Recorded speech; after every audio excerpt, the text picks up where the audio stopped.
권미란의 인사이드 아웃 월요일 김민수의 가치 투자 레몬리서치 김민수 대표입니다. 대표님 안녕하세요. 안녕하십니까. 네, 오늘 월요일입니다. 오늘 양대 지수 흐름 나쁘지 않습니다. 1% 내외 상승을 보여주고 있는데요. 오늘은 또 어떤 주제를 가지고 이번 한 주를 내다볼까요? 보시죠. 오늘의 주제 박스권 탈피할까?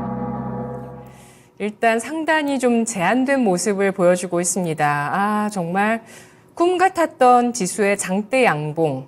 예, 이날 진짜 많은 사람들이 놀랐어요. 네. 예, 11월 16일 기록했던 장대 양봉 장중 고점 딱 마감됐었던 2,502포인트 선이 저항이고요. 네. 예, 그리고 최근에 이제 쭉 내려갔었던 것도 2,400선 초반에서 지지를 하면서 움직였습니다.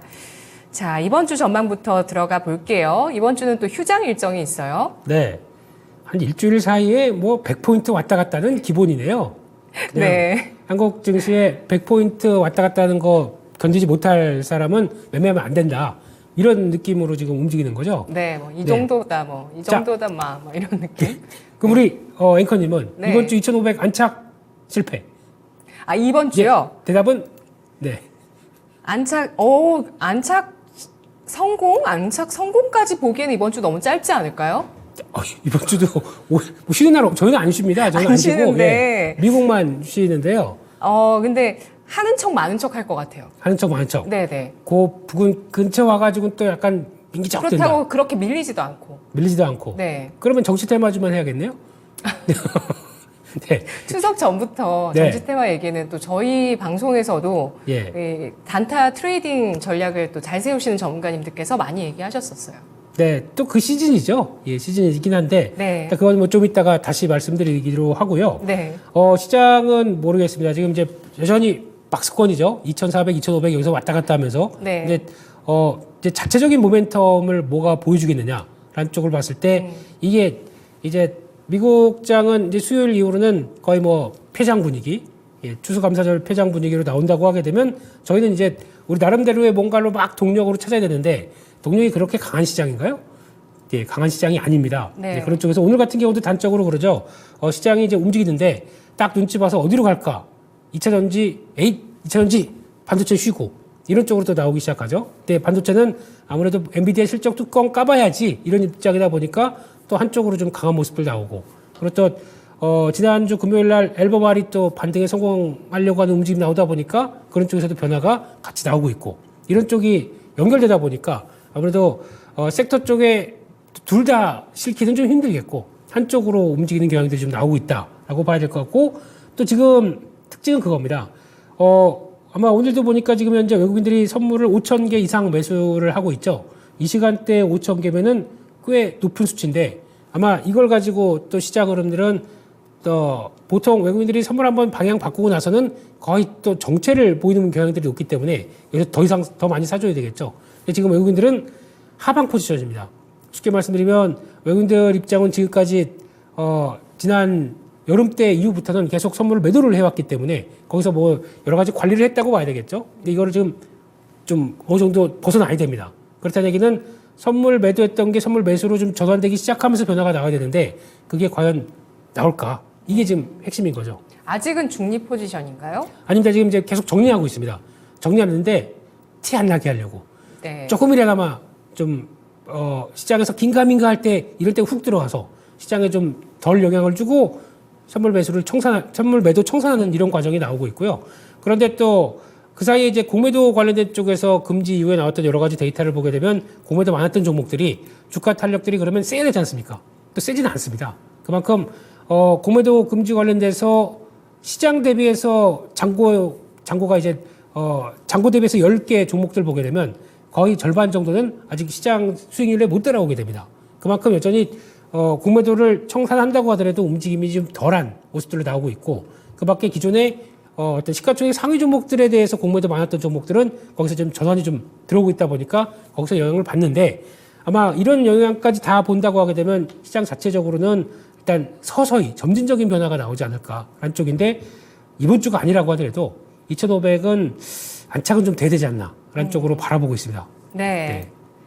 돼야 된다라는 거는 무슨 말씀이신가요? 아니, 2,500 회복을 들어올 것이다. 근데 네. 시간적으로 뭐 오늘 2,485, 내일 2,500 뭐 이런 식으로 빠르게 속도전으로 들어오지는 그건 아닐 것 같고요. 네. 그렇죠. 그래서 점진적으로 2,500 향해서 들어오기 시작했다가 이게 주변으로 뚝 봤을 때 큰 변화 없다 그러면 다음으로 시도하고 이런 변화가 나올 것 같은데 저희는 그래도 시가총액 3위 종목들의 흐름을 보게 되면은 아무래도 변수가 하나가 있죠. 그게 뭐냐면은 또 반도체 쪽, 그러니까 엔비디아에 대해서 신경을 쓸 수밖에 없겠죠. 네. 그게 지금은 하나의 약간 뭐라 그럴까요? 그냥 그 뭔가 찜찜한 거 좀 실적 뚜껑 열어보고 가자 이런 입장으로 봐야 될 것 같습니다. 예. 네. 그렇습니다. 그 펀더멘털 차원의 어떤 시장을 일으켜줄 만한 동력이 추가적으로 더 필요한 상황이고요. 네. 수급 같은 경우도 외국인이 매도 포지션을 어느 정도 청산하는 움직임은 있지만 그렇다고 매수로 전격적으로 전환하는 듯한 모습을 보여주지는 못하고 있다라는 분석입니다. 그래도 네. 한국 시장에 돈은 들어옵니다. 어디서요? 글로벌 주식형 펀드 동향 보게 되니까 예. 2주 동안 연속으로 들어오고 지난주도 한 9억 달러 정도 들어오다 보니까 이게 공모전 청산도 물론 있겠죠. 커버링도 있겠지만은 신규 매수도 조금 눈에 띈다고 봐야 되겠죠.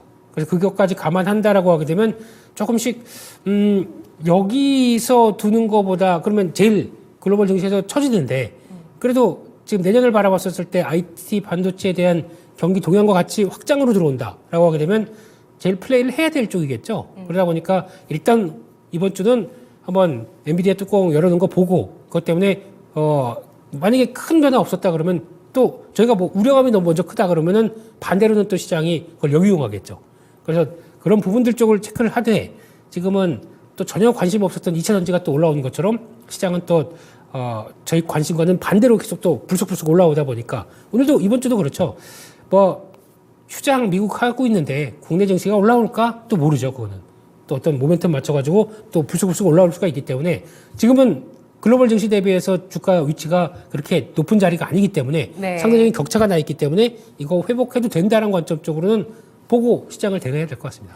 네, 그렇습니다. 뭐 지수도 그렇고 종목도 그렇고 어떤 주가의 위치 자체도 지금 굉장히 중요해지지 않나라는 생각이 듭니다. 그러니까 좀 많이 하락해 있어서 부담이 없다면 지난 몇 주간은 뭐 일단 실적이었는데 실적이라든지 어떤 재료가 뒷받침이 됐을 때 상승세가 좀 크게 나오는 그런 움직임도 나왔습니다. 오늘 뭐 두산 퓨얼셀 같은 종목도 보시면은 오늘 증권사 분석이 나온 게 없어요. 오늘 뭐 아무런 이슈가 없는데 뭐 이런 종목 같은 경우도 오늘 뭐 9%까지 현재 강세를 띠면서 주가 레벨이 좀 낮게 형성이 되어 있는 그런 종목군들의 매수세로 눈에 띄고 있는 상황입니다. 이번 주는 일단 미국장의 휴장, 현지 시간 23일 추수감사절로 미국장의 휴장이 있고요. 또 23일 이 목요일에 일본 노동절 휴장이 있습니다. 그리고 금요일에 미국의 블랙 프라이데이를 맞아서 반장 진행이 되기 때문에 주 후반은 이렇게 미국장은 좀 뜸할 것으로 보이고요. 그리고 이번 주 그 일정 가운데서 가장 중요하게 보시는 것 엔비디아 실적으로 보시는 것 같아요. 네. 그 여파 우리 장에 어떻게 끼칠까요? 일단 지금 엔비디아 실적 좋을 거야 라고 하는 것보다 네. 엔비디아 실적이 좋긴 좋겠는데 우리가 생각했던 것만큼의 성장률을 보일 것인가 이게 핵심인 거죠. 워낙 지금 분기 실적 보일 때마다 이만큼씩 올라왔기 때문에 이번에도 지난 EPS가 2.7달러 이번에 3.3달러를 보고 있습니다. 그러니까 그 전에 지난 분기 때 보면은 한 2.07달러에서 2.77달러 그러니까 거의 30% 이상 성장하는 걸 보여줬었죠. 그러다 보니까 시장도 알아서 오케이 이번에도 한 30% 성장할 거야 라고 보는데 그보다도 조금 더 하지 않을까라고 바라보는 거죠.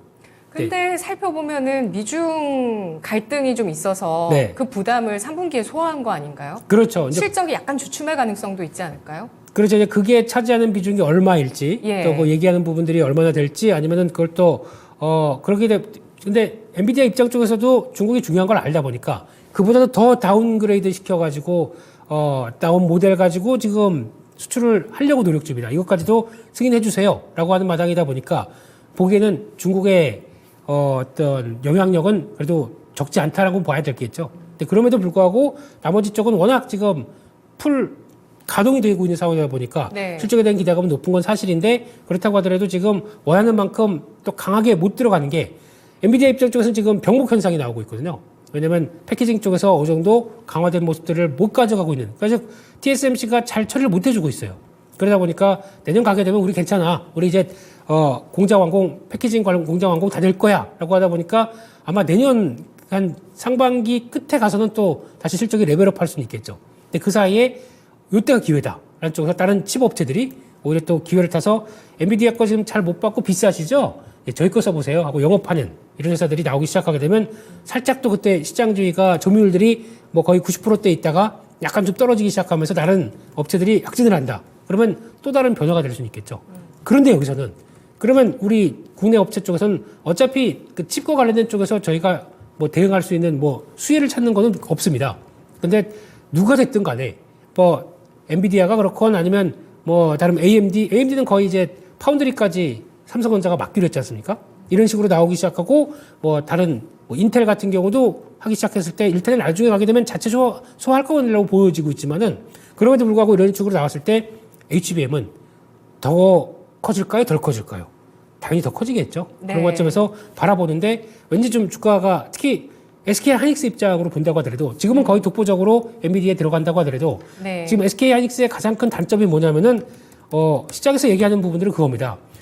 오른 건 좋은데 지금 SK 하이닉스의 과거 성과 대비해서 보게 되면은 지금 PBR을 한번 보세요. PBR 보게 되면 과거에 나왔던 주가가 아주 확장기, 그러니까 호황기 때 나왔던 PBR 수준까지도 거의 들어와 있는 상황들이죠. 그러다 보니까 이에 따른 부담들이 네. 이걸 안고도, 그러니까 지금부터는 PBR이 이제 그대로 유지가 되면서 주가가 확장되기 위해서는 적어도 턴어라운드가 돼야 되겠죠. 턴어라운드도 되고 네. 어떤 성장 모멘텀에 대한 부분도 인정을 받고 해야 네. 이 밸류에이션 부담을 떨칠 수 있겠네요. 그렇죠. 그러니까 지금까지는 SK 하이닉스를 볼 때 그냥 사이클적인 입장 쪽으로만 봤습니다. 예. 근데 여기서 만약에 더 올라간다는 얘기는 PBR이 그러면 이제 메모리 업체 치고 이제 2배, 뭐 3배 이상 이렇게 올라간다라고 한다는 얘기는 이거를 시장에서 바라보는 쪽은 성장 밸류를 더 준다는 얘기겠죠. 그런 것까지 확인하기 위해서는 지금 보여주던 뭐 4분기나 내년 들어가서 실적들이 HBM을 통해서 나오는 실적의 성장도가 더 빠르게 반영이 돼야 됩니다.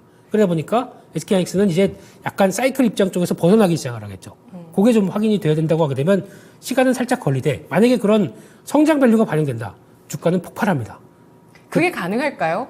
그 그림을 보시고 아마 SK 하이닉스 투자하신 분들은 투자를 하셨겠죠. 네, 근데 이제 다른 반열로 간다. 사이클 주식이 아니라 성장 주식으로 갈 수 있을 것이다. 이런 거겠죠. 그러니까 지금은 그게 가능할까요? 예, 갈림길입니다. 네. 네.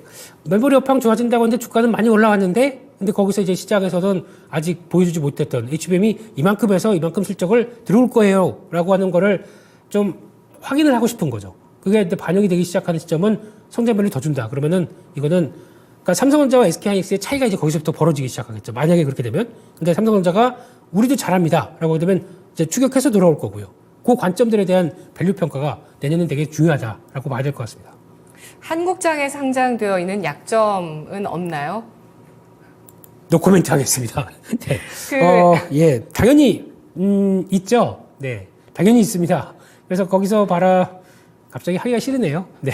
그러시면 안 됩니다. 네. AI 반도체가 네. 그 시장에서 AI 반도체 시장에서 엔비디아가 차지하는 점유율이 90%고 예. AI 반도체가 성장을 하게 되면서 그 SK 하이닉스와 삼성전자가 하고 있는 HBM 쪽도 역시 같이 성장하는 거잖아요. 네. 동반 성장하는 분야고 이 HBM 분야에서는 또 SK 하이닉스와 삼성전자가 합산해서 점유율이 90% 정도 된다고 하더라고요. 네, 그렇죠. 네. 그러니까 거의 뭐 마이크론 테크놀로지는 다 내년에 빨리 증설해서 이제 우리 들어오겠다. 그래서 우리 HBM 시장에서 한 20% 차지하겠다라고 하고 있는데 네. 그냥 어렵나요? 뻥. 네, 네. 그냥 일단 질러보는 거죠. 예, 질러보는 상황들이고. 네. 거기서 뭐 그냥 된다고 그래서 기술 가지고 해서 하게 되면 또 중요한 거는 후발주자에 대한 수익성입니다. 수익성이 그만큼 안 나옵니다. 왜냐면 패키징까지 다 투자를 해야 되거든요. 근데 패키징도 어디다 맡겨야 되는데 그러면 후발주자가 이렇게 고개 밀고 들어오는데 그만큼의 이거 우리 가져오게 되면 우리 돈 더 주세요. 그러니까 우리 이만큼 처리하는데 비용 더 들어요. 그래도 하시겠어요? 이렇게 나오겠죠. 그러다 보니까 수익성 쪽은 많이 떨어질 겁니다. 들어온다고 하더라도요. 근데 여기서 더 중요한 게 이제 그러면 이 정도까지 보면서 AI가 이렇게 크는구나라고 나오는데 지금 또 세상이 바뀌는 게 또 있습니다. 네. 온 디바이스 AI죠. 예. 네. 이게 바뀌기 시작하면서 나오는 거는 네. 이제 저희가 보통 보면은 여기에 AI가 생기고 휴대폰, 그렇죠. PC, 모든 뭐 로봇 이런 거에 AI라는 플랫폼이 들어간다는 거잖아요. 네. 네. 장기적으로 보면 조금 무섭긴 해요. 그러니까 이게 이 저는 친구가 샘 알트만 CEO가 축출된 것도 무섭습니다. 그거야 뭐 여러 가지 설이 있긴 있지만은 네. 그냥 돈이 걸리게 되면 영리단체에서 그러니까 비영리단체에서 영리단체로 갔었을 때에 대한 알력들은 거기서 많이 보여준다고 생각이 듭니다. 그래서 그거는 뭐 그냥 그들도 그렇구나 돈 싸움은 저렇게 하는구나라는 생각이 들고 있는데 아니 축출한 주체가 러시아 쪽 사람이라고 해가지고. 뭐 설들도 무지 많습니다. 예. 많은데 머릿속에 그냥 그런 거 그 음모론 아니면 뭐 그런 비하인드 스토리 보다 보면은 큰 걸 놓칠 것 같아서. 근데 그거보다 더 중요한 거는 제가 본 온디바이스 AI가 내년부터 그러니까 내년 1월 17일인가요? 이제 삼성전자에서 갤럭시 언팩 행사하면서 우리 가우디 맞죠? 가우디? 네. 이거를 탑재한 네. 스마트폰이 나온다라고 하는 이게 중요한 건데 이제 저희가 여기서 이제 가장 중요하게 보셔야 될 거는 AI 칩이 탑재가 됩니다. 그렇게 되면은 이게 저희가 알고 있는 그냥 그대로 그러니까 네트워킹이 연결이 돼 있어서 그러니까 인터넷이 연결돼 있어서 그래서 클라우드로 가서 데이터를 왔다 갔다 하면서 그걸 가지고 움직여서 이게 AI의 활동을 이어간다라는 거는 과거 스타일입니다. 알아서 진화합니다. 나에 맞춰서. 그러니까 이게 네트워크가 없어도 알아서 진화하고 학습을 하기 시작합니다. 그만큼 되기 시작하게 되면 얼마나 많은 여기서 이제 그러면 또 퀄컴도 당연히 레벨 높은 쪽으로 AP를 들어가기 시작할 거고 퀄컴 말고 또 다른 또 보조 AI 칩이 들어올 수도 있고 그건 아직 내년에 흐름들을 확보해야 되겠지만 아마 삼성전자 같은 경우도 그래서 자신이 있다 보니까 우리 엑시노스 쪽으로 파운드리 하면서 이쪽을 키우겠다라고 하는 쪽도 혹시나 영향을 끼쳤는지도 모르겠습니다만 일단 AI 네. 반도체 AI 칩은 확보가 우선이군요. 그렇죠. 예, 네. 올해도 품귀 현상이었잖아요. 그렇죠. 그런데 네. 이걸 아마 자체적으로 만약에 우리 브랜드로 할 수 있겠다라고 하면 놀라운 발전이지 하겠지만 제가 보기엔 조금 걱정은 되고 있고요. 네. 만약에 여기서 가장 큰 수혜도 퀄컴입니다. 그러니까 그 변화와 함께 같이 맞춰져서 레벨업된 칩을 내놓기 시작한다. 퀄컴이 가장 수혜겠죠. 네, 그런 쪽으로 바라보는데 더 중요한 거는 여기서 그러면은 혼자서 알아서 나에 대해서 알아가기 시작하고 나에 대해서 아침에 그럼 딱 시작하게 되면 핸드폰 보자마자 미국 증시가 딱 뜹니다. 내가 맨날 아침에 보던 화면들이 뜨기 시작하고 알람은 기본이고요. 이렇게 뜨기 시작하면서 거기서부터 내가 관심 종목했던 걸 먼저 보여주기 시작한다. 이거는 상당히 놀라운 발전이죠. 나에 대해서 맞춰가기 시작한다라고 하는 이런 과정들이 나왔었을 때 네. 그게 그러면 메모리 자체도 훨씬 더 높아질 거고 그렇게 되면 또 온디바이스 AI의 가장 큰 또 수혜 쪽은 메모리죠. 이런 것도 같이 생각을 해보게 되면 내년에는 또 CS2024부터 이제 들어올 여러 가지 변화들을 보게 되면 상당히 또 발전된 기술과 함께 나올 수 있는 흐름들은 계속 체크를 해야 될 것 같고 거기서 저희 또 중요한 건 이런 기술이 발전될 때 또 종목 찾아야 되겠죠. 네. 그런 것들은 계속 해야 될 것 같고 게다가 또 보니까 HBM 관련된 종목들도 이제 막 태동하는 종목들도 있어요. 그러니까 이번에 3분기 때 사업 보고서를 이렇게 어제 쭉 하고 살펴보다 보니까 눈에 띄는 종목들이 전혀 이게 HBM 관련된 쪽이야? 라고 하는 종목들도 나오기 시작합니다. 오늘 공개해 주시죠. 근데 시총이 너무 작아가지고요. 네. 몇 개만. 관심주 좀 알아볼게요. AI 엔비디아의 실적 불확실성으로 인해서 조금 이제 체크를 해봐야 되지만 어서 시그널이 떴을 때 또 관심을 확 바로 가질 수 있을 만한 관심주는 어느 쪽일지도 좀 체크를 해볼게요. 네, 대표적으로 이제 시장에서 관심이 별로 없는데 만약 기가비스 같은 경우도 이것도 지금 주가를 보게 되면 별 반응이 없습니다. 왜냐하면 오버행 이슈가 좀 있다 보니까 그에 따라서 정도 좀 소화가 돼야 될 흐름이기 때문에 주가는 무겁죠. 그래서 아마 이거는 이번 주 지나고 나서 오버행 이슈 관련된 회사 입장이나 특히 기가비스가 하는 일이 그거지 않습니까?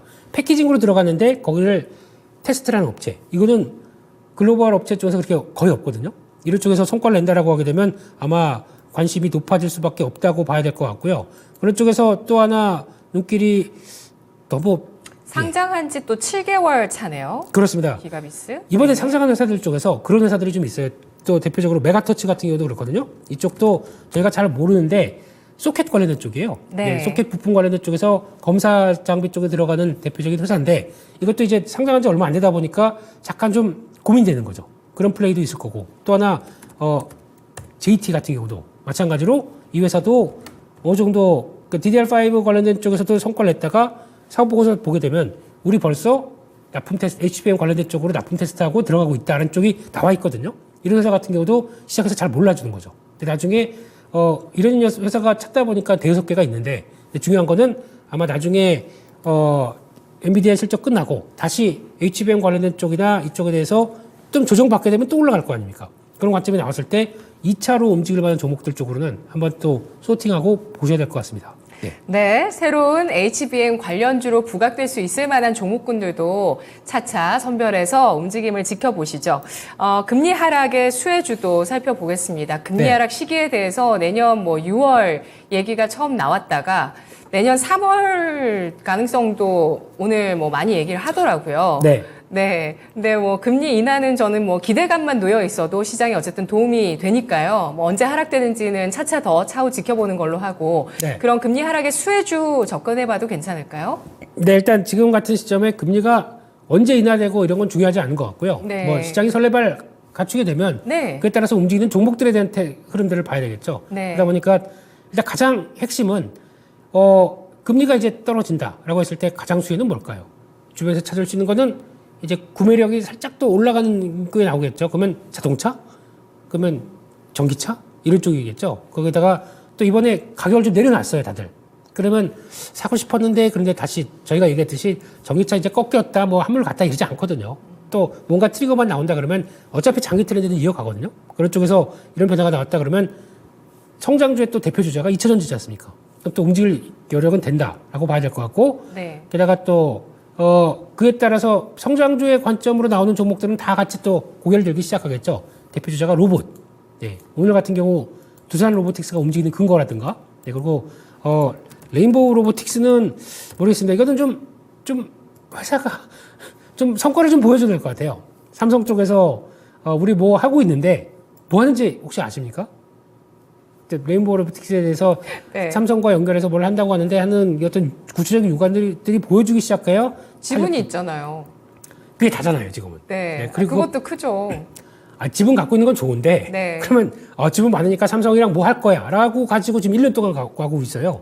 뭐가 나오긴 나오겠죠? 지분을 갖고 있는데. 그렇겠죠. 그러면 네. 이제 제조업체 입장 쪽에서는 레인보우 로보틱스를 활용해서 나올 수 있는 여러 가지 성과를 보여줘야 되겠죠. 그래야 주가가 이제 이만큼에 대한 고밸류를, 그래서 삼성이 앞으로 산업장에서 많이 쓸 것이다. 아니면 반도체 라인에도 쓸 것이다. 이런 식으로 나와야 저희가 올라갈 수 있는 개연성이 나오겠죠.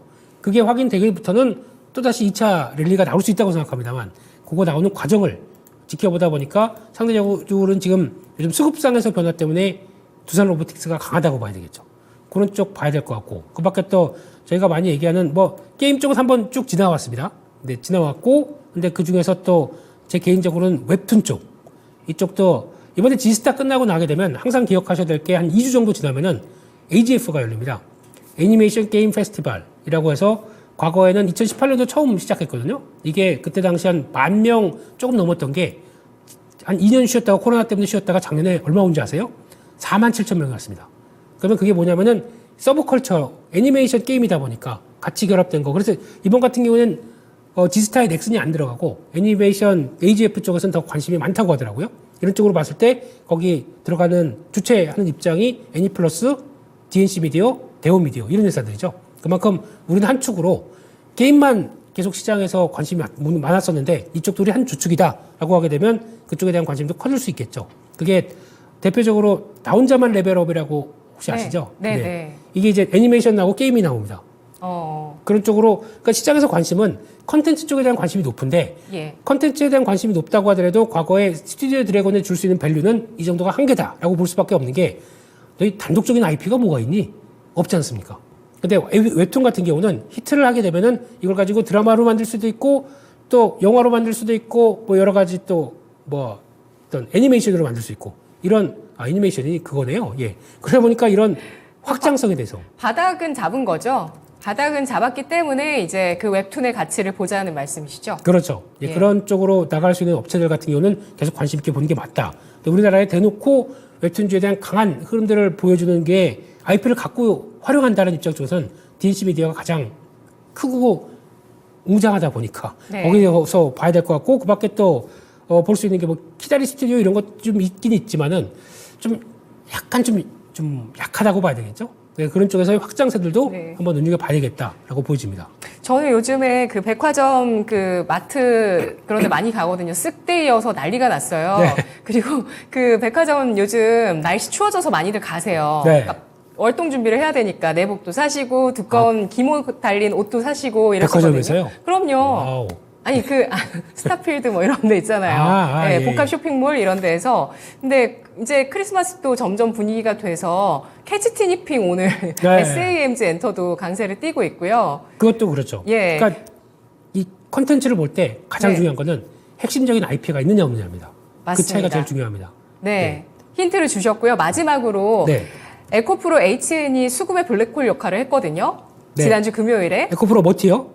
에코프로, 제 HN이라 그랬나요? 네네네. 네, 그것도 오늘 강해가지고, 네. 에코프로 머티리얼즈가, 네. 예, 수급의 블랙홀 역할을 했고, 오늘 또 상한가 기록했습니다. 네. 예, 한 말씀 해주시고 마무리할게요.